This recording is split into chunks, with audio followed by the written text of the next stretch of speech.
The Bone Field by Simon Kernick. Read by Paul Thornley. Day 1. Tuesday. Chapter 1. The whole thing started when a young man took his girlfriend of a few months on a trip to Thailand. This was way back in 1990, in the days when Thailand was still in the process of being discovered by backpackers and mass tourism, with its big hotels and stag and hen parties and five-star yogic spas was pretty much unheard of. The young man's name was Henry Forbes.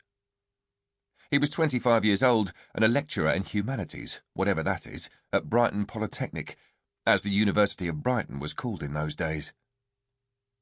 His girlfriend, who had just finished her last year at the same place, was called Catherine Sin. But I remember from reading about the case at the time that everyone referred to her as Kitty. Kitty Sin. I always thought it was a nice name. Anyway, the trip was to last 2 months, beginning just over a month after the end of Kitty's final exams. We know for a fact that they arrived in Bangkok on the afternoon of Sunday the 29th of July 1990, because they were recorded entering the country by Thai immigration and their passports were stamped. They stayed 2 nights in Bangkok before taking the overnight train down to the resort of Phuket, where they spent 4 days at the Club Med on Qatar Beach.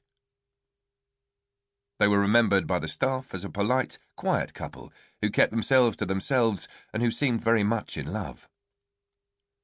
From Phuket, they took a taxi to the Khao Sok National Park, site of Thailand's oldest rainforest, a 2.5-hour drive north, hoping to see some wildlife as well as the spectacular limestone karsts for which the area is famous. They stayed at what at the time was the park's only guest house, arriving there on Sunday the 5th of August. There were only 4 other guests there that night, an Australian couple in their 60s and 2 young Dutch backpackers. All the guests remembered Kitty and Henry having dinner in the restaurant before retiring to their bedroom, where later that night they had a blazing row that was so loud that the guest house owner, a local man called Mr. Watana, had to intervene and threaten them with eviction if they didn't quieten down. According to Henry's later statement, the row had been over a former girlfriend of his and had got out of control, culminating in him slapping Kitty, something he claimed was totally out of character.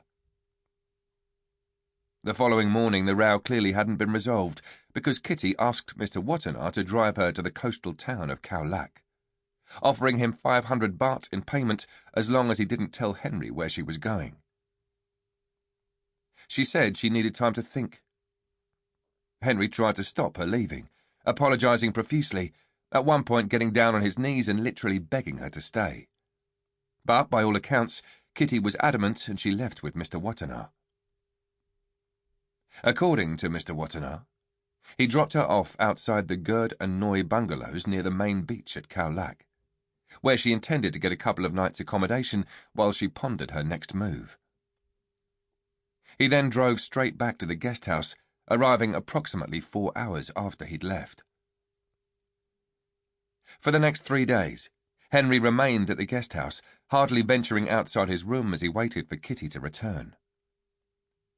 These were the days before mobile phones and the internet, so when someone was out of contact, they were definitely out of contact.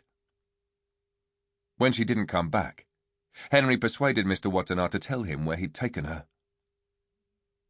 Henry then called the Gurd and Noi bungalows, only to be told Kitty hadn't been staying there.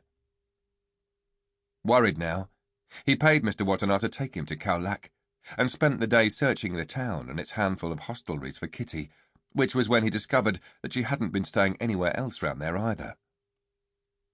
Finally he called Kitty's mother, but she hadn't seen or heard anything from her daughter. That was when Henry contacted the Thai police to officially report her missing, while her mother contacted the police in England.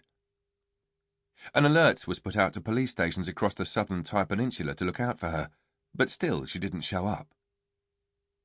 Kitty was a very pretty girl, petite and dark. Sample complete. Ready to continue?